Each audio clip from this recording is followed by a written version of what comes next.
অন্তর্ভুক্ত হয়েছেন দেশের ৬৪টি জেলা এবং প্রত্যন্ত ৭৪টা উপজেলায়। আমি এই কথাটা একটু বলছি এই জন্য এর মধ্যেই প্রতিটি জেলায় ২.৫ লক্ষ টাকা এবং প্রতিটি উপজেলায় ১.৫ লক্ষ টাকা করে বিশেষ বরাদ্দ দেওয়া হয়েছে।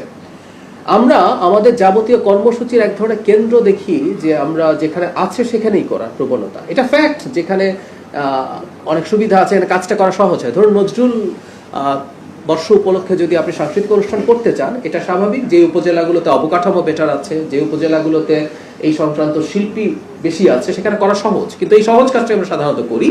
আমি যেহেতু সংস্কৃতি মন্ত্রণালয়ের দায়িত্বেও আছি, আমি এই মিটিংটায় বসে আমরা একসাথে সিদ্ধান্ত নিয়েছি এই যে ৭৪টা আমরা উপজেলার কথা ভাবছি, যেগুলোকে আমরা তুলনামূলকভাবে অনেক ক্ষেত্রে অবকাঠামো বা সাংস্কৃতিক দিক থেকে কিছুটা পিছিয়ে পড়া মনে করছি, আমরা সেগুলোকেই সিলেক্ট করেছি। ফলে যেটা দাঁড়াবে, এই কর্মকাণ্ড ওই যে উপজেলাগুলোকে সামনে নিয়ে আসবে। এছাড়াও নজরুলের জীবন, সাহিত্য, সঙ্গীত ও দর্শনকে নতুন প্রজন্মের কাছে পৌঁছে দিতে সেমিনার, আলোচনা সভা, সাংস্কৃতিক পরিবেশনা, কর্মশালা, শিশুদের জন্য প্রতিযোগিতা, নাট্যোৎসব, এরকম অনেক কিছু হবে। তো পুরো বছর ধরে এই কাজটা চলবে এবং যেটা শেষ হবে আগামী নজরুল জয়ন্তীর সাথে প্রয়োজনীয় পোস্টার, লোগো যা যা আছে সবকিছু ঠিকঠাক মতো হবে। এখানে লেখা নেই, কিন্তু আমি এটা একটু বলি। আজ এবং আগামীকাল দুটো শিল্পকলা একাডেমির আয়োজনে দুটো কাজ চলছে। যেহেতু আমি মন্ত্রণালয়ে আছি, সেই কারণে এই জিনিসটা আমি জানি। যাত্রা এবং সার্কাসকে পুনরুজ্জীবনের চেষ্টাই সরকার করছে সাংস্কৃতিক মন্ত্রণালয়ের মাধ্যমে। এই ২ দিন সারা দেশে বিভিন্ন যাত্রার দলকে ডাকা হয়েছে সেমিনারের জন্য। তারা তাদের মত বিনিময় করবেন কিভাবে আমরা সুস্থ যাত্রা, মানে এই যাত্রা এবং সার্কাসের সাথে কিছু বিনোদন এক অর্থে জড়িত হয়েছে, যেগুলো আসলে আমাদের সমাজ খুব সহজ বা স্বাভাবিকভাবে দেখে না, সমাজ খুব পারমিট করে না। এগুলোর বাইরে এনে যাত্রা এবং সার্কাসকে কিভাবে জনগণের কাছে পৌঁছে দেওয়া যায় ভালোভাবে, সেই চেষ্টা হবে। ২ দিন যাবৎ সারা দেশ থেকে বিভিন্ন দল আসছেন, তাদের সাথে কথাবার্তা বলা হচ্ছে। পার্বত্য চট্টগ্রাম বিষয়ক মন্ত্রণালয় এখানে দেখবেন যে এখানে অনেকগুলো উন্নয়ন প্রকল্প নেওয়া হয়েছে, সেখানে সেটা এই এলাকার উন্নয়নের জন্য নিশ্চয়ই খুব ভালো কিছু করবে। সমাজ কল্যাণ মন্ত্রণালয়, আপনারা জানেন এই মন্ত্রণালয়ের অধীনে আমাদের অত্যন্ত গুরুত্বপূর্ণ, বা আমরা এটাকে অনেকে সহজ ভাষায় ফ্ল্যাগশিপ প্রকল্প বলি, ফ্যামিলি কার্ড। সেই ফ্যামিলি কার্ডের জন্য সভা অনুষ্ঠিত হয়েছে। আপনারা জানেন এই বাজেটে আমরা ৪০ লক্ষের বেশি যেহেতু ফ্যামিলি কার্ড দেওয়া হবে, সেই ফ্যামিলি কার্ড দেওয়ার জন্য সিলেকশনগুলো যাতে ঠিকঠাক মতো হয়। আমরা ফ্যামিলি কার্ড একসময় কিন্তু সবার কাছে পৌঁছবে, এই কথাটা একটু মাথায় রাখতে হবে। এটা এমন না যে সিলেক্টেড কিছু, এটা সবার কাছে যাবে। এবং মাননীয় প্রধানমন্ত্রী বলেছেন অনেক পরিবারই হয়তো এই টাকাটা গ্রহণ করবেন না, যাদের সামর্থ্যবান পরিবার আছে, যাতে রাষ্ট্র অন্যভাবে ব্যবহার করতে পারে। কিন্তু যখন আমরা শুরু করছি, তখন আমরা প্রায়োরিটি দিতে চাইছি যাদের এই প্রয়োজনটা অনেক বেশি, মানে সমাজের পিছিয়ে পড়া মানুষদের জন্য। সেই জন্য এটা সিলেকশনটা অন্তত প্রথম দিকে খুব ইম্পর্টেন্ট, সেই চেষ্টা তারা করছেন। দুর্যোগ ব্যবস্থাপনা ও ত্রাণ মন্ত্রণালয়, সাইক্লোন সেন্টার তৈরি করা হচ্ছে নতুন বেশ কিছু। তার চাইতে একটা খুবই ইন্টারেস্টিং এবং ইম্পর্টেন্ট ফাইন্ডিং হচ্ছে ভিজিএফ, যেটা ভালনারেবল গ্রুপ ফিডিং এর আওতায় 10 কেজি করে চাল দেওয়া হতো, এখন 15 কেজি, মানে 50% ইনক্রিজ করা হচ্ছে। It's a very significant development. আমি রিপিট করছি, কথাটা বারবার বলা হবে এবং বারবার বলেই যাব। সেটা হচ্ছে আমাদের সরকার সবচেয়ে বিপদগ্রস্ত মানুষ, সবচেয়ে সংকটে থাকা মানুষের পাশে থাকার চেষ্টা সব সময় করবে। ডাক টেলিযোগাযোগ মন্ত্রণালয়, বিটিসিএল এর জন্য এখানে অনেকগুলো পদক্ষেপ নেওয়া হয়েছে, আপনারা এগুলো পেয়ে যাবেন। বেশ কিছু টেকনিক্যাল ইস্যুজ আছে। আমরা টেসিস, টেলিকম ইলেকট্রিক পণ্য সংযোজনের জন্য র ম্যাটেরিয়াল সোর্সিং এর প্রক্রিয়া শুরু হয়েছে। মানে আমরা দেশের শিল্পায়নকে যেহেতু এনকারেজ করতে চাই, তারা সেই কাজটা করবেন। পরিকল্পনা মন্ত্রণালয়ের অধীনে অনেকগুলো জাতীয় নির্বাহী যে কমিটি আছে, 2266 কোটি 41 লক্ষ টাকা ব্যয় করে অনেকগুলো প্রকল্প অনুমোদন করেছে। এর মধ্যে অনেকগুলো গুরুত্বপূর্ণ উন্নয়ন প্রকল্প আছে, আপনারা সেগুলো একটু বিস্তারিত দেওয়া আছে, আপনারা জেনে নেবেন। প্রতিরক্ষা মন্ত্রণালয় কক্সবাজার, খেপুপাড়া এবং মৌলভীবাজার আবহাওয়ার রেডার ব্যবস্থার আধুনিকীকরণ, মানে এটার মাধ্যমে আসলে যেটা হবে, আমাদের দূরবর্তী যে ঝড়, বজ্রপাত, ভারী বর্ষণ, ঘূর্ণিঝড়, এই ব্যাপারে পূর্বাভাস দেওয়াটা সহজ হবে। আমরা আগে একদিন জানিয়েছিলাম আমাদের সামরিক বাহিনীর উন্নয়নের জন্য এবং কমব্যাট রেডিনেসের জন্য সরকার তার সবকিছু করবে। আপাতত এই পর্যন্ত তথ্য। আমি আগের ব্রিফিং এর, মানে এই ব্রিফিংটা আমার থাকার কথা ছিল না, আমার আজও ভারতেই থাকার কথা ছিল, কিন্তু ঘটনাচক্রে হিয়ার। আচ্ছা, আমি আগেরটা একটু ক্ল্যারিফাই করি। আমাদের অনেকেই খুবই মিসকোট করেন। আমি নিজ থেকে সীমান্তে পুশিন নিয়ে কোনো কথা বলিনি, আমি একটা প্রশ্ন রেসপন্ড করেছি। আমাকে প্রশ্নটা করা হয়েছিল, প্লিজ একটু সবাই মন দিয়ে শুনবেন। আমাকে প্রশ্নটা করা হয়েছিল এই যে পুশিন হচ্ছে, এটা কি বাংলাদেশকে চাপে ফেলার জন্য হচ্ছে কিনা, that was the question. My answer was, push in হচ্ছে, আমরা চাপে পড়ছি, কিন্তু এটা যে বাংলাদেশকে চাপে ফেলার উদ্দেশ্যে করা হচ্ছে আমি সেটা মনে করি না, আমি স্টিল মনে করি না। এবং সেটা আমার ব্যাখ্যা ছিল, এটা তাদের পশ্চিমবঙ্গের একটা রাজনীতি আছে, তারা সেটাকে তাদের নির্বাচনী ম্যানিফেস্টোতে এনেছেন, সেটার পার্ট হিসাবে করেছেন। কেউ কেউ দেখানোর চেষ্টা করলেন বিএসএফ তো ভারতের কেন্দ্রীয় সরকারের অংশ, তাহলে কি কেন্দ্রীয় সরকারের মধ্যে ইনভলভ নেই?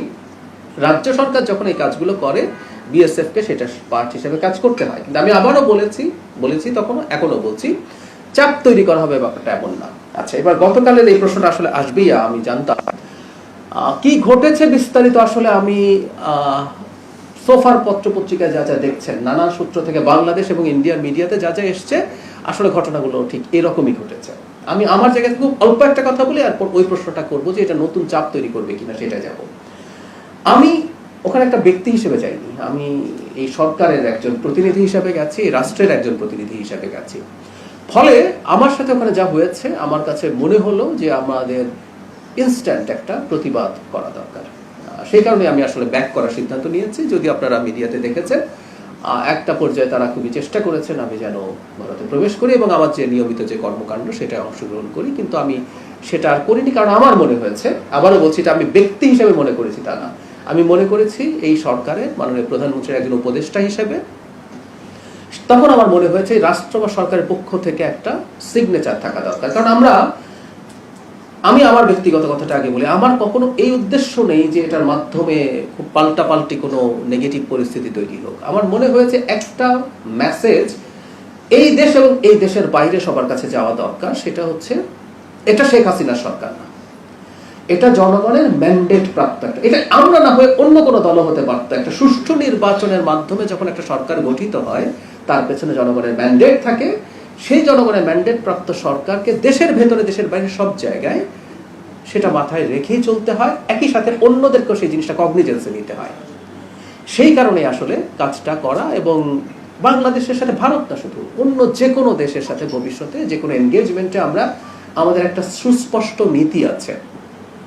কোনোভাবেই আমরা চাই না কোনো দেশের সাথে খুব খারাপ কোনো পরিস্থিতি হোক, কোনো শত্রুতা তো দূরেই থাকুক, কিন্তু একটা মানে গুরুত্বপূর্ণ শর্ত আছে, আমাদের স্লোগানের মধ্যে আছে, সবার আগে বাংলাদেশ। মানে আমরা বাংলাদেশকে রাখবো, তার মাধ্যমে প্রত্যেকটা দেশের সাথে আমাদের পারস্পরিক স্বার্থ সংশ্লিষ্ট বিষয়ে এনগেজমেন্ট হবে, এবং সেটা কোনোভাবেই রাষ্ট্রের আত্মসম্মান আত্মমর্যাদা বিকিয়ে দিয়ে বা আমার ক্ষতি করে কাউকে কোনো সুবিধা দেয়া, এই নীতিতে এই সরকার কোনো দেশের সাথে, আমি আবার বলছি, শুধু ইন্ডিয়া না, কোনো দেশের সাথে এই সরকার যাবে না।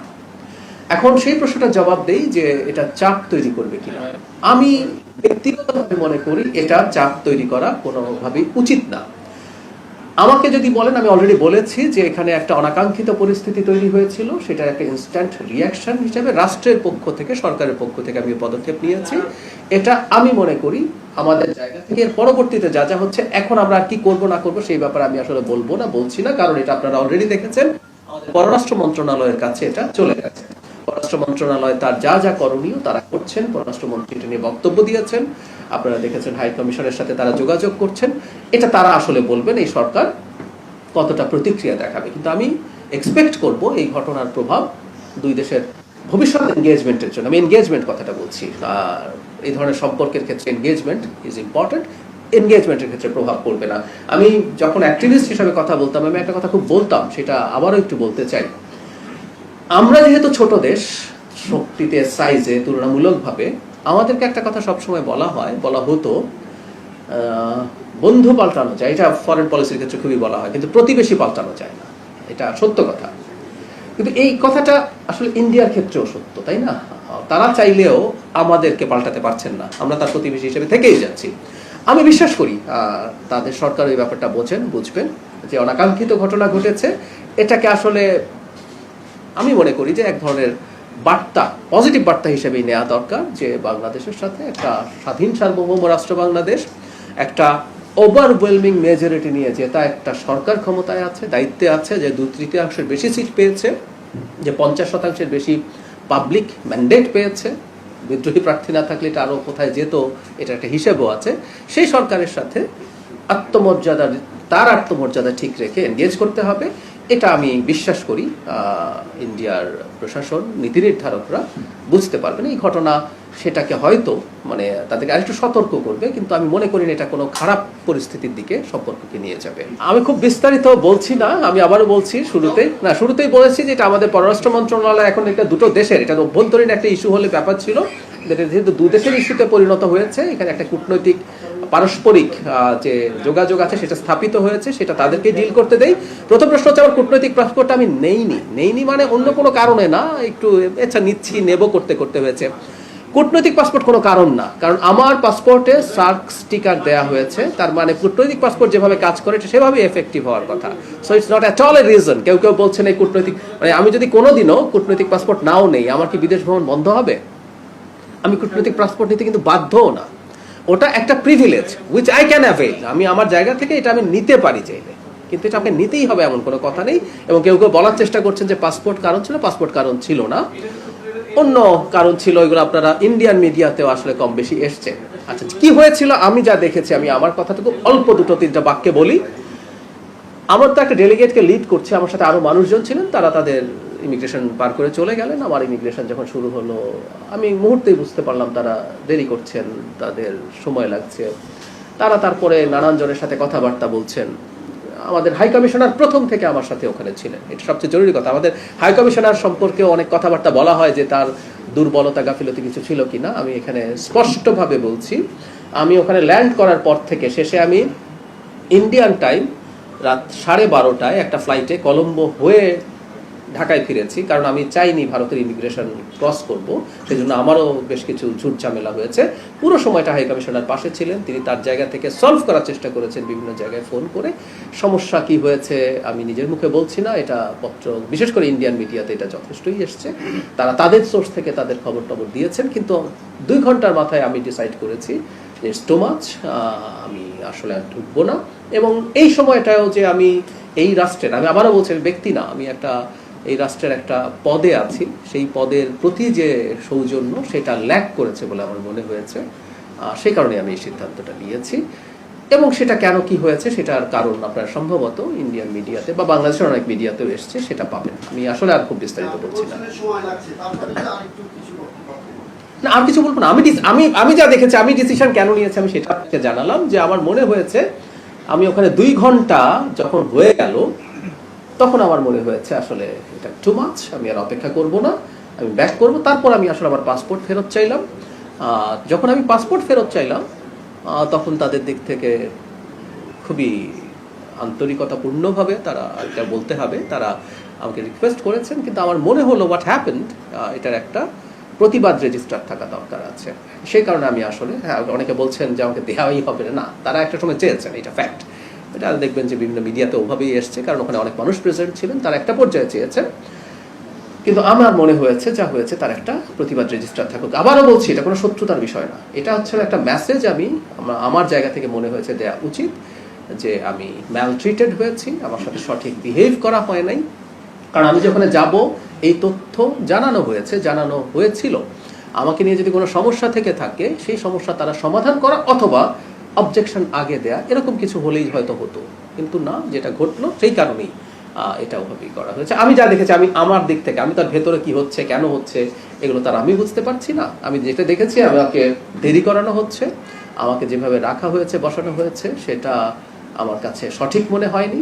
এবং আমাদের হাই কমিশনারকে আমি দেখেছি, তিনি বিভিন্ন পর্যায়ে যথেষ্ট চেষ্টা করছেন। এমন না যে 2 ঘন্টা আমি এমনি বসে আছি, তারা চেষ্টা করছেন। আমাদের হাই কমিশনারও যখন চেষ্টা করছেন এবং এটা যখন সলভ হচ্ছিল না দেখলাম, তখন আমার মনে হলো ইটস বেটার টু রিটার্ন। আচ্ছা, হাই কমিশনার আমাকে ব্রোডিং ব্রিজের মানে গোড়া থেকেই নিয়ে আসছেন, বুথে ছিলেন, উনি ওনার পরিচয় দিয়েছেন, আমার পরিচয় দিয়েছেন। তারা প্রথম থেকে জানেন, মানে ওখানে যারা অফিসিয়াল ছিলেন, আমি কে। হাই কমিশনার বলেছি, মানে প্রয়োজন ছিল না, কিন্তু উনি আমাকে কলম্বোর যে প্লেন সেটা তুলে দিয়ে বাড়িতে গেছেন। ওখানে আরেকজন অফিসিয়াল ছিলেন, হাই কমিশনারকে আমি বলছি যে আপনি চলে যান, উনি আমাকে তুলে দিলেই হবে। কিন্তু না, উনি করেছেন। শুধু সেটা না, আমি যখন শ্রীলঙ্কায় 3.5 ঘন্টা ছিলাম, আমি বারণ করেছি, কিন্তু আমাদের শ্রীলঙ্কার হাই কমিশনার যিনি আছেন, তিনিও এয়ারপোর্টে প্রেজেন্ট ছিলেন। সো আমি আমাদের অফিসিয়ালদের আন্তরিকতা, বিশেষ করে দিল্লিতে হাই কমিশনার বুথে শুধু না, উনি প্রতিটা মুহূর্তে, এমনকি আমি কিভাবে দেশে ফিরবো কারণ আমি চাইনি ইমিগ্রেশনের সিলটা দিতে, যে আমি ওখানে প্রবেশ করি নাই এটার একটা সাইন থাকা দরকার। এই কারণে আমার কিন্তু ফেরাটা জটিল হয়েছে, না হলে এটা সহজ হতে পারতো। কিন্তু আমি ডিসাইড করেছি যে আমি এই সিলটা এবার নেব না। মানে আমি নেওয়া মানেই তো হচ্ছে আমি ইমিগ্রেশন ক্রস করেছি, এন্টার্ড ইন্ডিয়া এবং ডিসাইড করেছি। তো ওই কারণে যাবত ব্যবস্থাপনার প্রয়োজন সেটা শেষ পর্যন্ত ইনফ্যাক্ট হাই কমিশনারই করেছেন। আর আমাকে খুব বেশি জিজ্ঞাসাবাদ করা হয়নি আসলে। ডিল করছিলেন হাই কমিশনার, আমাকে একটা জায়গায় বসতে দেওয়া হয়েছে, যে বসতে দেওয়াটাও আমি মনে করি এই রাষ্ট্রের একজন প্রতিনিধি হিসেবে was not suitable for me. আমি বসেছিলাম মূলত, খুব বেশি কিছু জানানোও হচ্ছিল না। ইনফ্যাক্ট খুব বেশি যে মানে প্রচুর জিজ্ঞাসাবাদ করা হচ্ছে ব্যাপারগুলো এরকম কিছু ছিল না, এবং নানান কথাবার্তা কোনো একটা রুমে নিয়ে আটকে রাখা হয়েছে না, একদম একদম ভুল কথা এগুলো। নিশ্চয়ই যাব, আমি এই কথাটা খুব স্পষ্ট করে দিচ্ছি। আমি যদি প্রপার ইনভিটেশন পাই আমি নিশ্চয়ই যাব। আমি ভারতের সাথে এনগেজ করতে চাই লজিক্যালি অ্যান্ড র্যাশনালি, কথাটা খুব ইম্পর্টেন্ট। ভারতের সাথে এনগেজ করার কথা বললে কারো কারো কাছে মনে হয় যে আমি দেশ বিকিয়ে দিতে যাচ্ছি। বাংলাদেশ বিকিয়ে দিয়ে ভারতের সাথে সম্পর্ক এই সরকার কখনো করবে, এটা সবার আগে বাংলাদেশ বলছি আমরা। সো ভারতের সাথে আমরা এনগেজ করতে চাই আমাদের সমমর্যাদার ভিত্তিতে। আমরা ব্যবসা বাণিজ্য সহ আরো অনেক কিছুতে আমাদের উন্নতি করার সুযোগ আছে। আমরা যে জায়গায় ছিলাম সেখান থেকে তো আমরা নেমেও এসেছি। ইন্টারিমের সময় সম্পর্কটা যথেষ্ট খারাপ পর্যায়ে গেছে, সেগুলো সরিয়ে রেখে আমরা এনগেজ করতে চাই, ব্যবসা বাণিজ্য করতে চাই। আমাদের এক্সচেঞ্জ নানান ফর্মে হতে পারে, শুধু সেটা না। আপনারা জানেন গঙ্গা পানি চুক্তির মেয়াদ শেষ হচ্ছে এই বছরের ডিসেম্বরে। আমাদের সেই পানি চুক্তির রিনিউয়াল নিয়ে কথা আছে, আমাদের তিস্তা চুক্তি নিয়ে কথা আছে। আমাদের পানি আমাদের অভিন্ন আরো টোটাল 53টা নদী আছে, আমাদের সাথে তো আমাদের রাইট আছে। আমাদের ভারতের সাথে এনগেজ করতে হবে, এবং সেখানে যদি কোনোভাবে রোল প্লে করতে পারি আমি সেটা লুফে নেব। আমি এটা স্পষ্টভাবে জানিয়ে দিই, আমার সাথে যে আচরণ হয়েছে সেই আচরণের জন্য আমি যা করেছি এটা ওই আচরণের একটা তাৎক্ষণিক প্রতিক্রিয়া। আমি ব্যক্তিগতভাবে চাই ভারত তার এই মানসিকতা নিয়ে আমাদের সাথে আসবেন, যে একটা গণতান্ত্রিক সরকারের সাথে, ইনফ্যাক্ট ইন্টারিম সরকারের সময় তারা অনেকবার এই কথাবার্তা বলেছেন যে গণতান্ত্রিক সরকারের সাথে তারা নতুন সরকার যেটা আসবে, যেটা জনগণের ম্যান্ডেট প্রাপ্ত, তার সাথে তারা এনগেজ করবেন।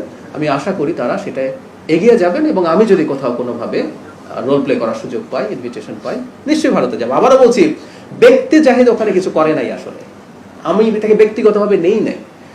আমি দেখেছি যে রাষ্ট্রের একটা সরকারের একটা পজিশনের একজন মানুষের সাথে এই আচরণ হচ্ছে, সেই কারণে আসলে এটা করেছি। সেই জন্য এটা ধরে রাখার কিছু নেই। আমি জানি না, ইনফ্যাক্ট ভারত সরকারের সাথে এই মুহূর্তে যোগাযোগ আমাদের পররাষ্ট্র মন্ত্রণালয় করছেন, যাবতীয় যা যা হচ্ছে সব তাদের মধ্যে। এই জন্য বলছি, এটা যেহেতু এখন পররাষ্ট্র মন্ত্রণালয়ের কাছে আছে, কি করণীয়, কি হবে, কি হচ্ছে, এটা তারাই বেটার জানবে।